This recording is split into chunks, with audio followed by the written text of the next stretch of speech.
Eu quero saudar cada um com a paz de Jesus, porque lá em Israel o costume deles se cumprimentarem é falando um para o outro shalom.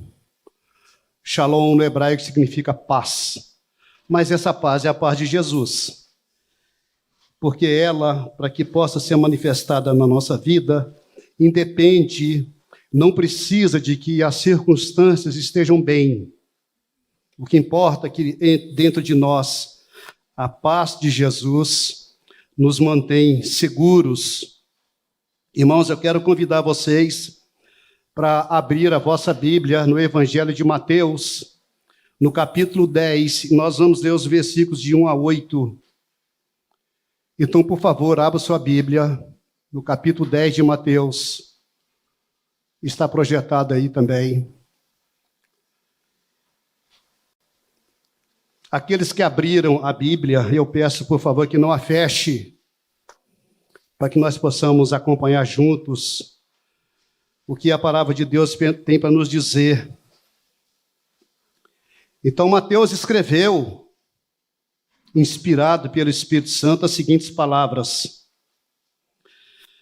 chamando os seus 12 discípulos, deu-lhes autoridade para expulsar espíritos imundos e curar todas as doenças e enfermidades. Estes são os nomes dos 12 apóstolos. Primeiro, Simão, chamado Pedro, e André, seu irmão. Tiago, filho de Zebedeu, e João, seu irmão.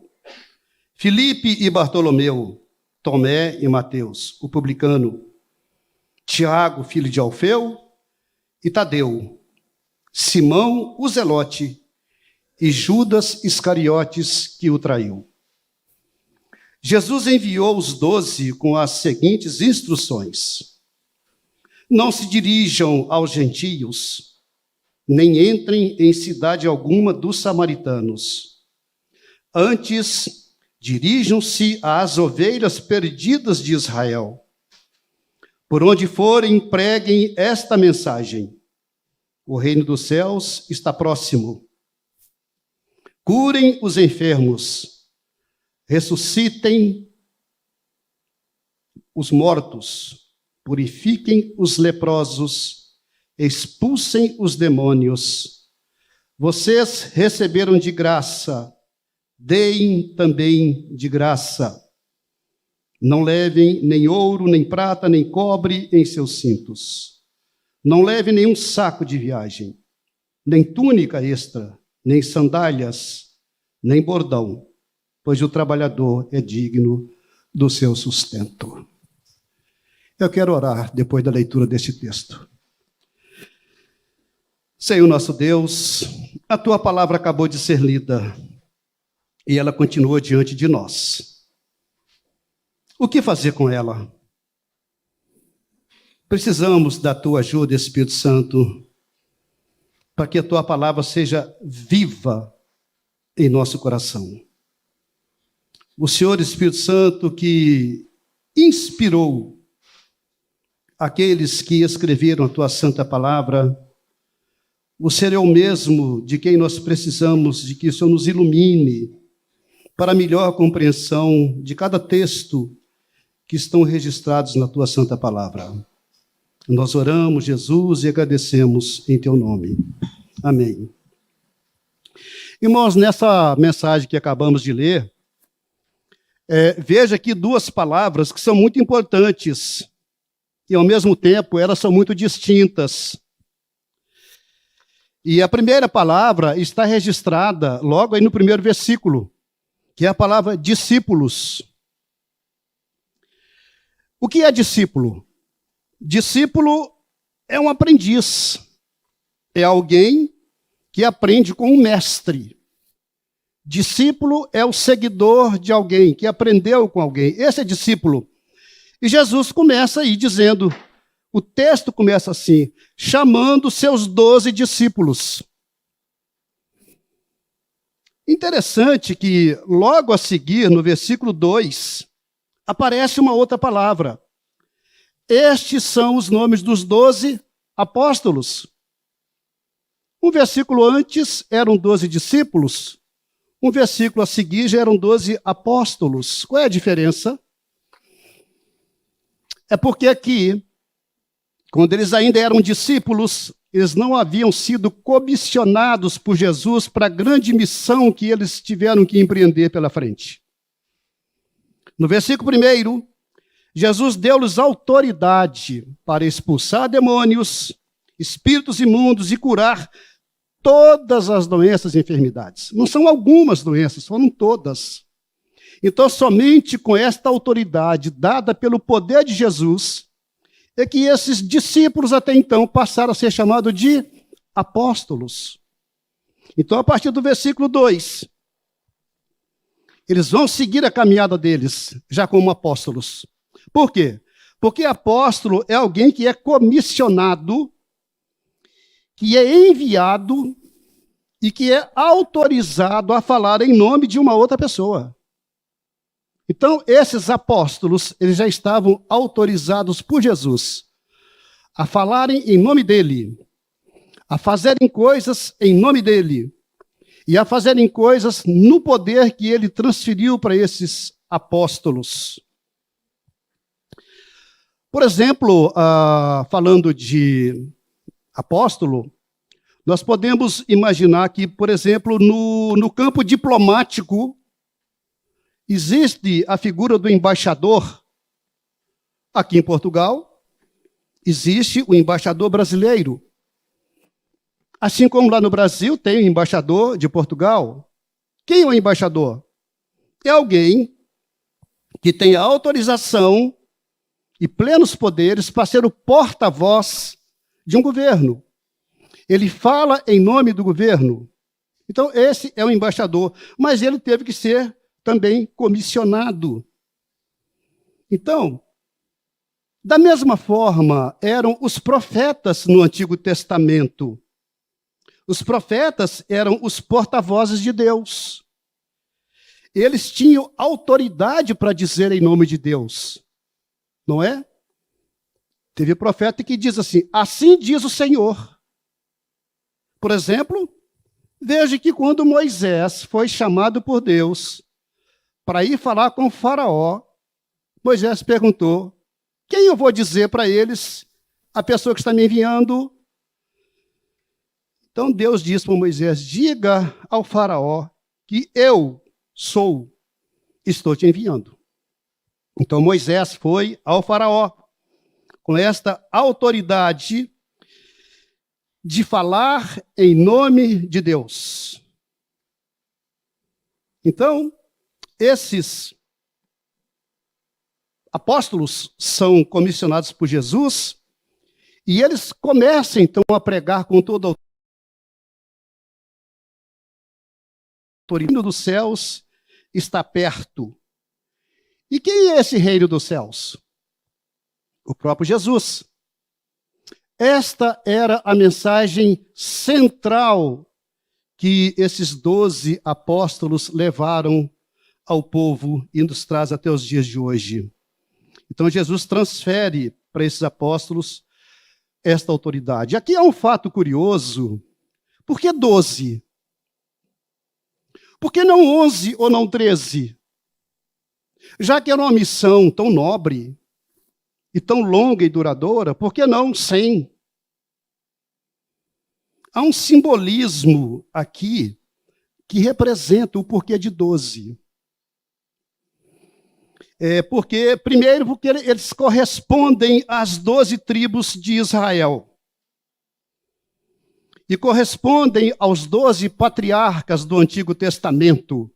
Aqueles 12 que foram os filhos de Jacó, que deram nome às 12 tribos de Israel. Mas alguém pode perguntar, mas onde é que eu encontro base bíblica para essa afirmação? Está na Bíblia. Vamos ao livro do Apocalipse, capítulo 21. Nesse capítulo 21 do Apocalipse, João tem a visão da Jerusalém celestial.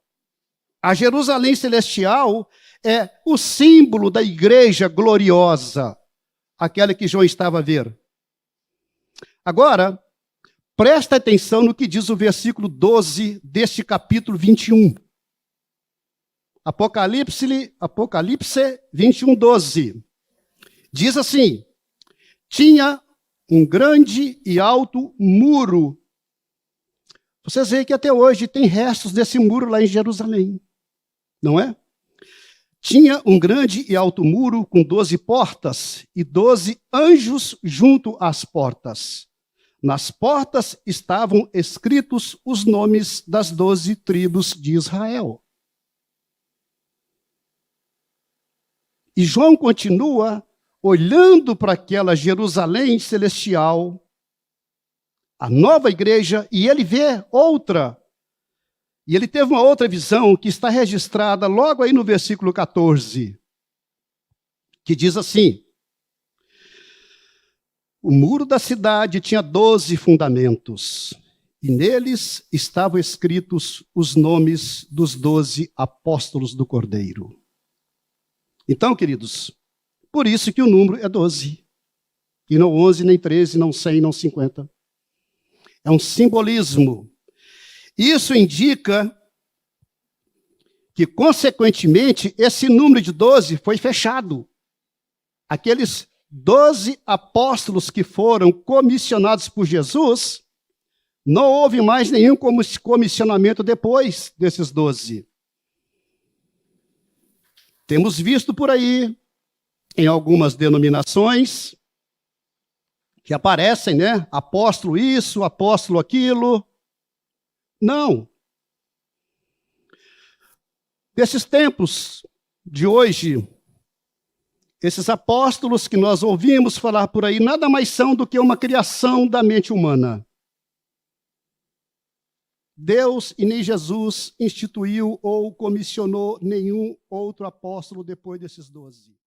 De 3 anos convivendo com Jesus, esse mesmo João, que era um homem intempestivo, ele é chamado de o apóstolo que Jesus amava. Olha que transformação que Jesus fez na vida desse homem. Assim como fez na vida de Pedro. Depois do Pentecostes, Pedro foi o primeiro apóstolo a pregar a palavra de Deus. Na primeira pregação de Pedro, houveram cerca de 3.000 conversões e 3.000 batismos. Olha o poder desse homem, transformado por Jesus Cristo. Um pouco mais adiante, Pedro e João pregam lá no Sinédrio e cerca de 5.000 se converteram. Imaginem, irmãos, nessa igreja, 3.000 se convertendo e vindo para cá. Nós vamos ter que ter aqui um prédio de não sei quantos andares. Mas esse foi o Pedro que Jesus transformou durante os anos de convivência. Outro que eu teria dúvida de trazer para a minha equipa, Tomé, aliás, Mateus. Mateus era um homem odiado pelos judeus. Ele era judeu. E por que os judeus odiavam Mateus? Porque Mateus era um cobrador de impostos. O judeu odiava isso, ser cobrado os impostos abusivos para o Império Romano. Jesus chama Mateus. O que Mateus deixou para nós? O Evangelho de Mateus. Tão maravilhoso. Mateus é o evangelista que escreve para nós a síntese da vida cristã, que é o Sermão do Monte. Capítulos 5, 6 e 7 de Mateus. Transformado por Jesus, num homem que era ladrão, roubava do povo para enriquecimento próprio. E, no entanto, Jesus transforma esse homem num portador e escritor da palavra dele.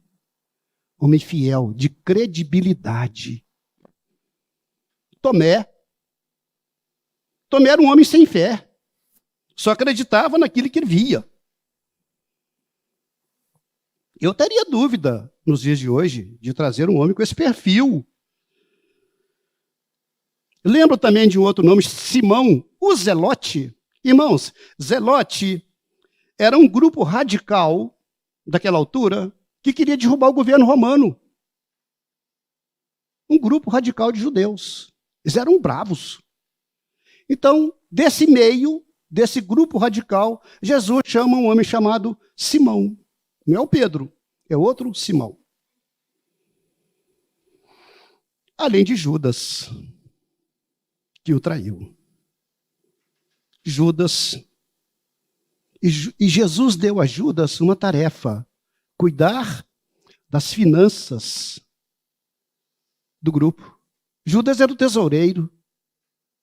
Tá certo que de vez em quando ele ia lá na bolsa e tirava um dinheirinho para ele pôr no bolso. E Jesus manteve. Mas Jesus não foi conivente com essa atitude. Nós sabemos disso. Então, queridos, mais adiante Jesus vai substituir Judas por Matias. Por quê? Isso foi feito, essa substituição de Judas por Matias, foi feita antes daquele dia do Pentecostes, quando desceu sobre eles o Espírito Santo, porque era necessário que o Espírito Santo descesse sobre os 12, com a igreja completamente representada. Não poderia ser sobre os 11. Por isso que foi necessário, porque Judas já tinha se enforcado. Judas já tinha dado final à vida dele. Então foi estabelecido esse Matias. Interessante, irmãos, é que depois do Pentecostes, nenhum desses 12 foi substituído, e olha que eles foram morrendo. Por exemplo, Tiago, o irmão de João, aquele que era filho do trovão. Tiago foi o primeiro a ser martirizado.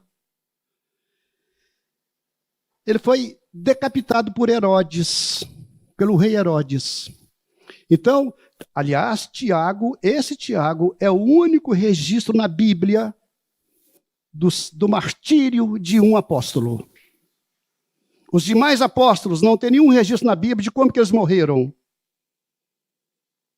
A não ser João, que foi o último que morreu por morte natural, por velhice.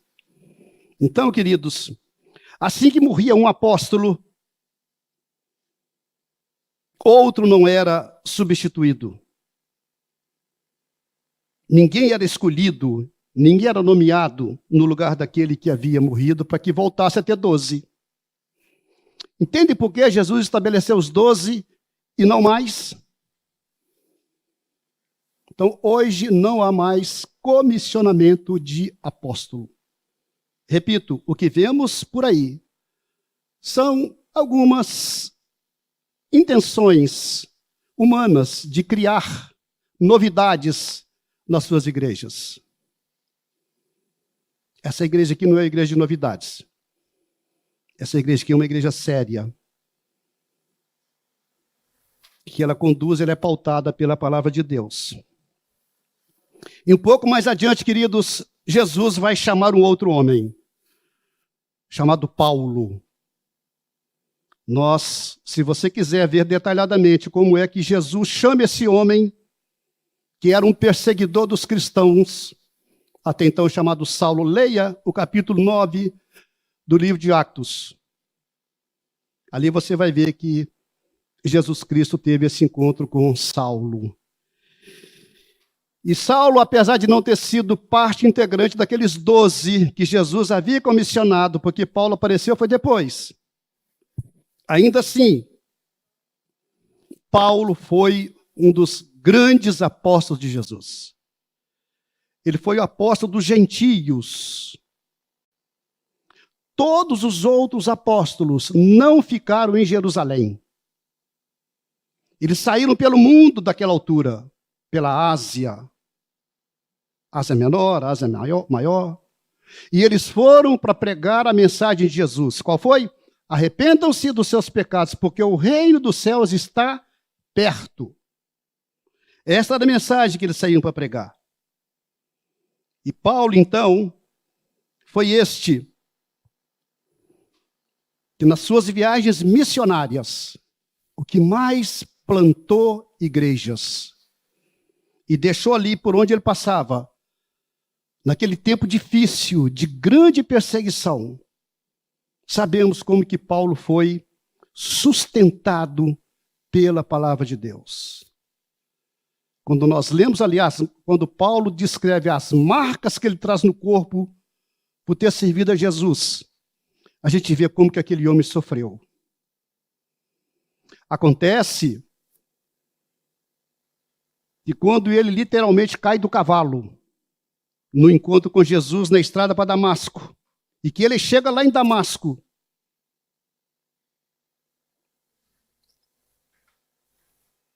Deus disse para ele, olha, este é o homem que eu escolhi para ser o meu mensageiro.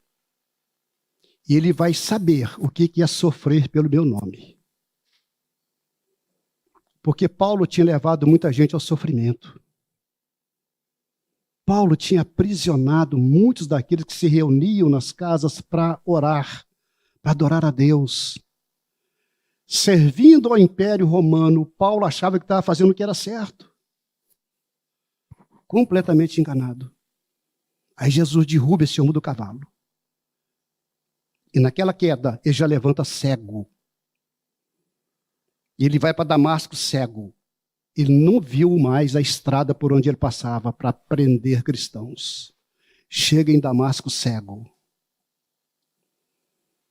E quando Ananias, o homem que o recebeu lá naquela casa, se assustou e fala com Deus, esse homem era um perseguidor de cristãos, agora o senhor manda ele para minha casa. E o senhor pede para eu cuidar dele. Então Deus disse para Ananias, não se preocupe, ele é meu homem escolhido. E ele foi o homem enviado para os gentios. Quem é gentio? É todo aquele povo que não é judeu. Judeu é judeu. Gentios são todos os outros povos. Podemos assim dizer que nós somos gentios. Somos gentios. Paulo trouxe o evangelho para nós. Aqueles outros 12 foram andar pelo mundo. E naquele tempo, queridos, não tinha internet, não tinha as facilidades de transporte que temos hoje. Eles andavam e andavam e andavam. Mas nenhum deles abriu mão, nenhum deles recusou abrir mão da missão que Jesus entregou para eles. O que é que nós podemos aprender com isso? O texto nos ensina que a intenção de Jesus lá era realmente fundar uma igreja. Constituir um povo no meio da nação de Israel. Um povo novo. Por quê? Aquele povo de Israel rejeitou Jesus. Jesus, a intenção dele era, em princípio, criar uma igreja para este povo e depois incluir pessoas de outras nacionalidades. A igreja de Jesus não ficou somente para o povo judeu daquele tempo.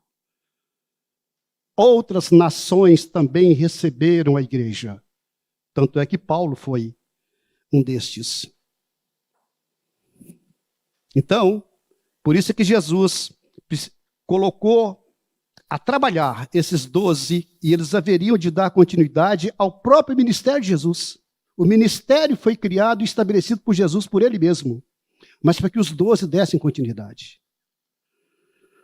Esses 12 haveriam de lançar as bases dessa nova comunidade que Jesus estava inaugurando. A nova igreja dentro do povo de Israel. Então, eles eram, na verdade, testemunhos dos ensinos de Jesus. E principalmente testemunhos da morte de Jesus. Principalmente testemunhos da ressurreição de Jesus. Quem haveria de acreditar naquele tempo? Que Jesus morreu, mas não continuou morto. Somente quem tinha realmente autoridade para falar para o povo que Jesus tinha sido ressuscitado pelo Pai. morreu, mas ressuscitou. Então, eles pregaram esse evangelho em todo lugar. Além disso, esses homens produziram o Novo Testamento que nós temos hoje. Foram eles. O Novo Testamento foi escrito no primeiro século. O Antigo Testamento foi escrito cerca de 1.500 anos antes de Jesus. Mas o Novo Testamento foi escrito por esses homens. Olha que legado que eles deixaram para nós. Acontece, irmãos, que Jesus já não está mais entre nós pessoalmente. Porque ele morreu, ressuscitou e ascendeu aos céus e está assentado à direita do Pai, à direita é lugar de honra. No Antigo Testamento, quando o sumo sacerdote terminava os sacrifícios, ele continuava de pé. Porque a missão dele nunca terminaria. E por que Jesus está assentado à direita do Pai? Porque a missão dele está encerrada. O que Jesus tinha que fazer, ele já fez. Ele foi para a cruz, mas ressuscitou. Por isso é que Jesus está assentado à direita do Pai. À esquerda estaremos nós. Esse lugar à esquerda não vai ficar desocupado. É o nosso lugar. Então, queridos, Jesus já não está entre nós mais pessoalmente, como homem, há mais de 2.000 anos. Ele está no céu.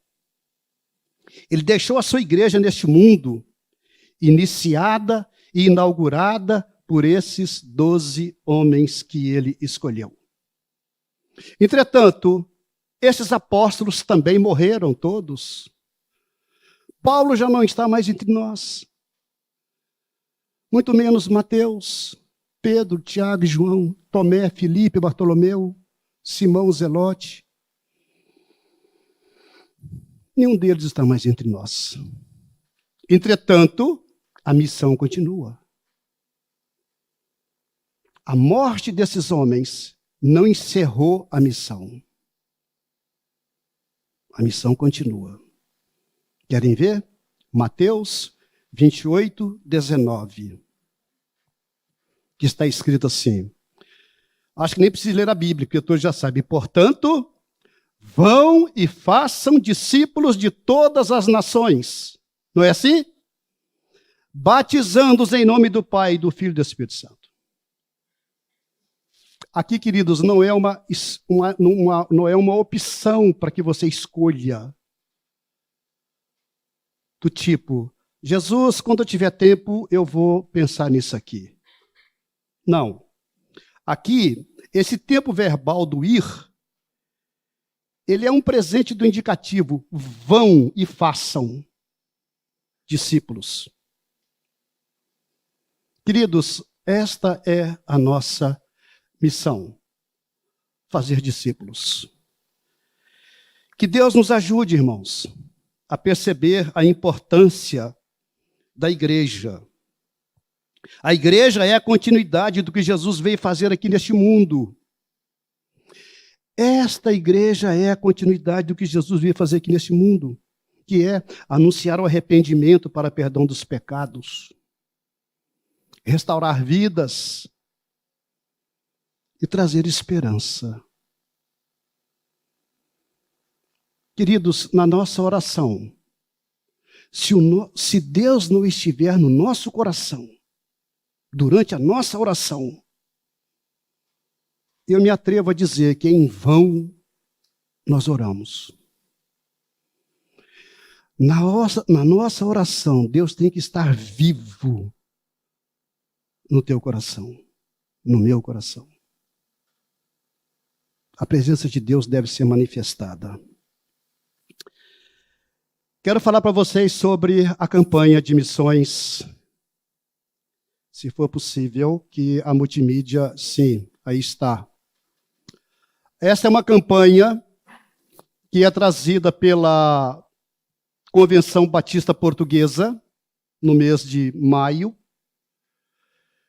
E aí está o tema desta campanha.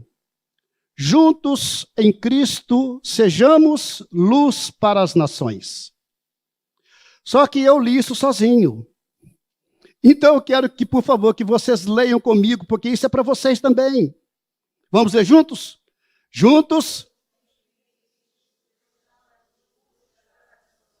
para as nações. Juntos. Não é apenas um grupo.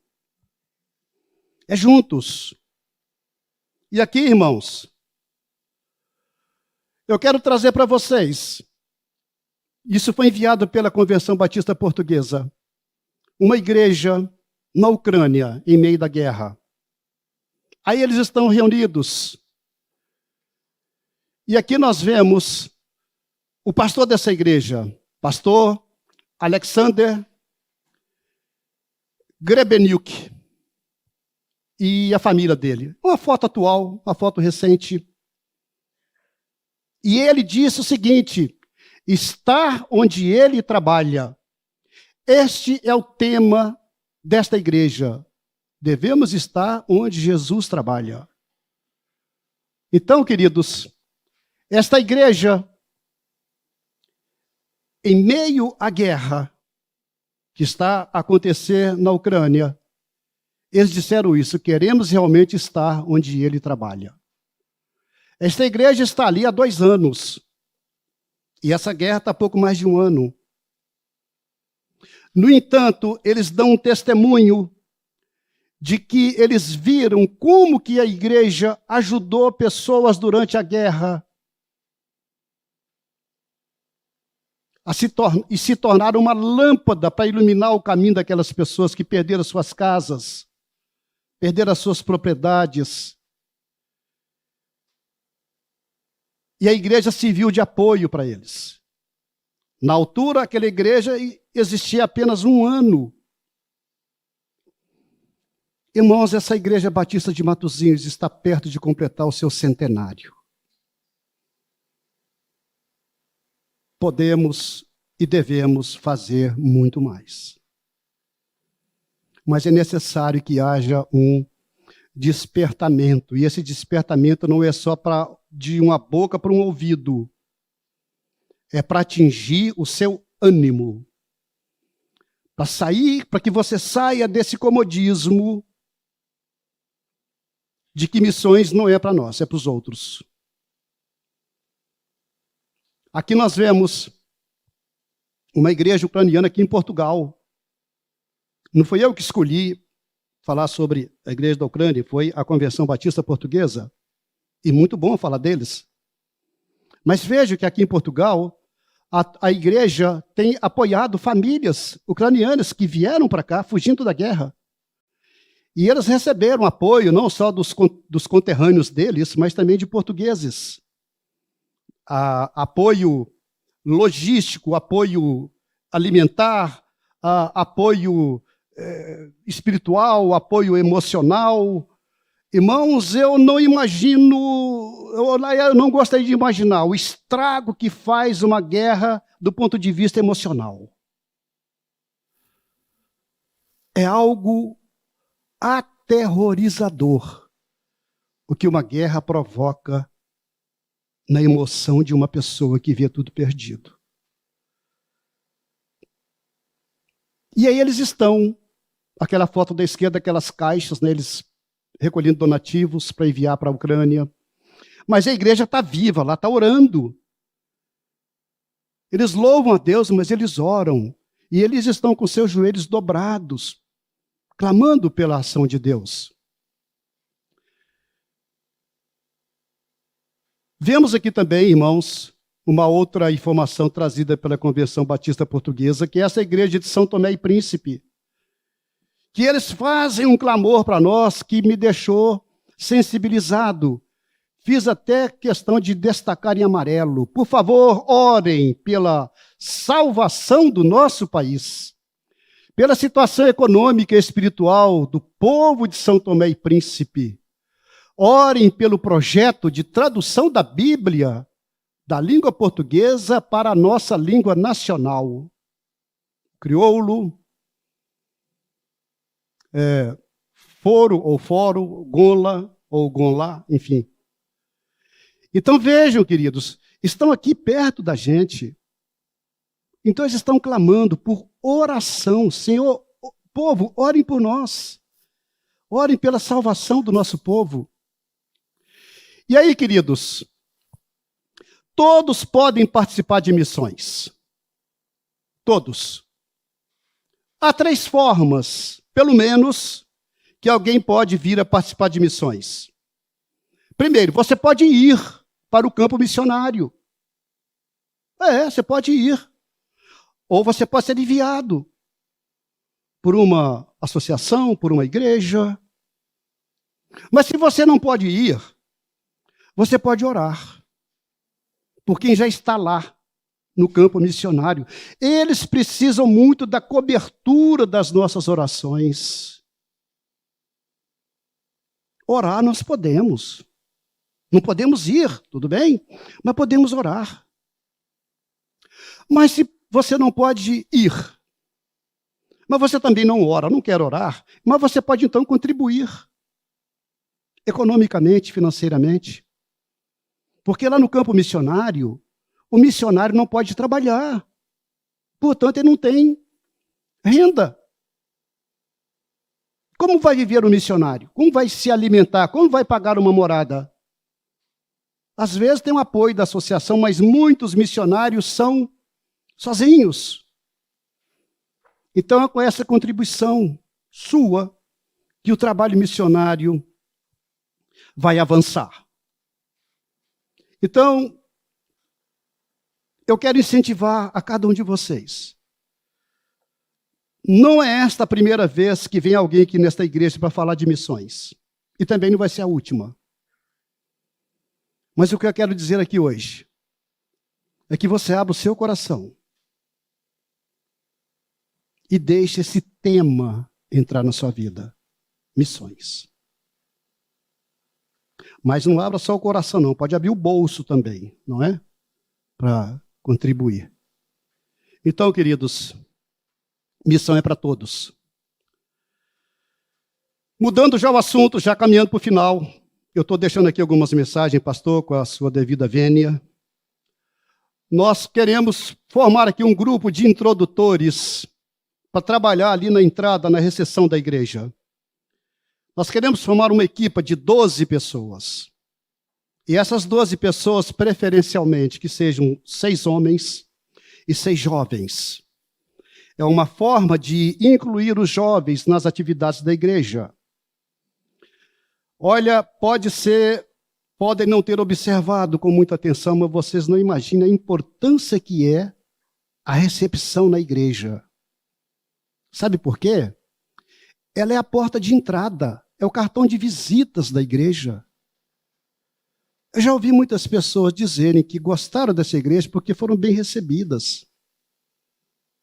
Vamos continuar com isso. Por isso, nós queremos formar esta equipa de 12 pessoas para que possam nos ajudar. Essas pessoas receberão uma formação. Receber orientações. Porque acontecem situações ali naquela porta que quem está aqui no culto nem percebe. E as pessoas têm que estar preparadas para agir quando acontecer algo aí fora. Tá bem? Não vale aqui relacionar as coisas que acontecem, mas acontecem, ou então podem acontecer. E nós temos que estar preparados para isso. A ideia é formar duplas. Sempre um adulto e um jovem. A cada domingo. De tal forma que nós possamos fazer uma escala para rodízio. Desta maneira. Por exemplo, digamos que lá a dupla A. Estão vendo lá A? Essa dupla vai estar no dia 4 de junho. Isso é um exemplo que eu coloquei aí. 4 de junho essa dupla A, não sei quem vai estar compondo essa dupla, vai estar na portaria.